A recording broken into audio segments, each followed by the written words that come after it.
And oh my God, when I went down actually to play during the rehearsal, I thought, this is crazy. I'm 20 years old and auditioning for Frank Zappa. This is ridiculous. But I went down, he told me to learn all these songs, and of course he pulled all these songs that I didn't know, you know.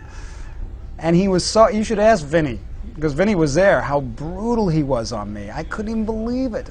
He made it so difficult. There's one thing, and I know this isn't necessarily a Frank interview, but I'll tell you the story, it's great. This is during my audition. He says, you know, and Frank would like play these things on the guitar, and he had a certain technique, but he wasn't like a shredder or anything like that, you know. And he'd play something, he'd say, play that. And I go, okay, and I play it. And he goes, okay, now, play it in 7/8. I say, okay, and I play it in 7. He goes, okay, now play it reggae 7/8. Like, okay, and I do it, and he goes, okay, now add this note. Okay, and I do it. Playing reggae 7/8, and I'm adding these notes. He goes, okay, add this note. And it was impossible. It just was physically impossible, not just for me, but for anybody. You know, I said, oh, I can't do that. And he goes, I hear Linda Ronstadt is looking for a guitar player. That's classic. Give me an impossible thing, you know.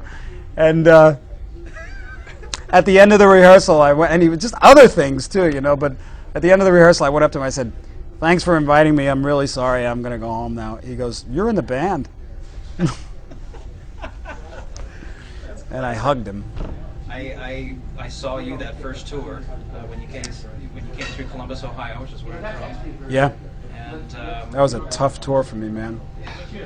Not because of the music, but because I was young. I was out on tour. It was all the stuff, you know, all this staying up all night, and you know, just as this kid, you know, I grew up in my bedroom, just playing the guitar, and all of a sudden you're out there, and there's you know, there's groupies and all that stuff, and up all night. By the time I got to Texas, I turned yellow. It did. It's completely dehydrated. I was just awful. But he was always cool. He was always great. there was a lot